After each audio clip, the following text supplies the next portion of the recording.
एकछिन है पठाउ त आएगा सर ल त्यही बाटो ओहो ल ल लिउँ सर अवश्य मिल्छ ल लिउँ है रोलिङ एक्सन त्यस्ता गुन्द्रुकको झोलसँग भात खाने भयो होइन बुढा मसँग बस्यो भने त मासुको चोक्टासँग भात खान पाउँछौ अर्किने पनि रियाक्सन दे मासु खाँदैमा कोही ठुलो हुँदैन सबैभन्दा ठुलो कुरो त मन हुनुपर्छ विचार हुनुपर्छ बुद्धि विवेक हुनुपर्छ कान्छी कुरा ठिक हो भनेपछि मैले त्यसो भए चोखे लाग्ने गरी किन त्यहाँ भर्याङको छेउमा उभिरहेको उतै गयो भइहाल्यो नि त्यसो भए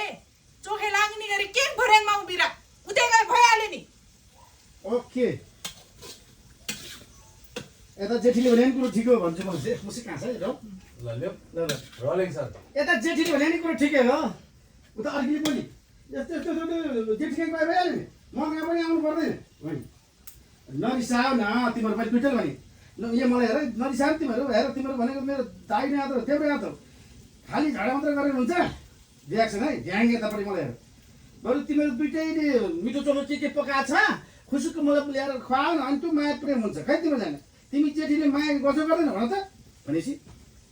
नगर्ने भए कान्छी ल्याउँदा पनि चुप्पो लाएर सौताको अनुहार हेरेर बस्थ्यो त भन्नु लिउँ सर ल रोलिङ भन नगर्ने भए सौता ल्याउँदा पनि चुप लाएर सौताको अनुहार हेरेर बस्थे त ओके बस्थ्यो त हुन्छ नि उसले पनि अर्किले यताउता नि घुमाउनु के एक ठाउँमा ल ल रेडी अहिले अँध्यारो अँध्यारो छ अन्त अहिले लिउँ ल्याउ ल्याउ रोलिङ यता अर्किले पनि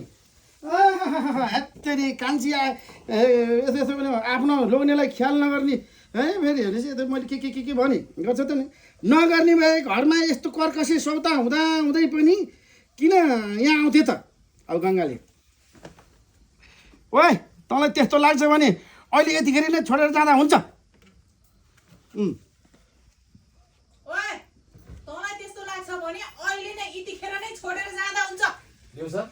रोलिङ एक्सन ओए तँलाई त्यस्तै लाग्छ भने आज नै अहिले नै छोडेर जाँदा हुन्छ हुन्छ खुबै मलाई कर्कसे भनेर मर्दिर्से ल भन लिउँ है ओके लिउँ लिउँ लिउँ रोलिङ एक्सन खुबै मलाई कर्कसे भनेर मर्दो रहेछ है मर्दो रहेछ मर्दी रहेछ है ल लिउँ सर फुका फुका फेरि फुक्नुमा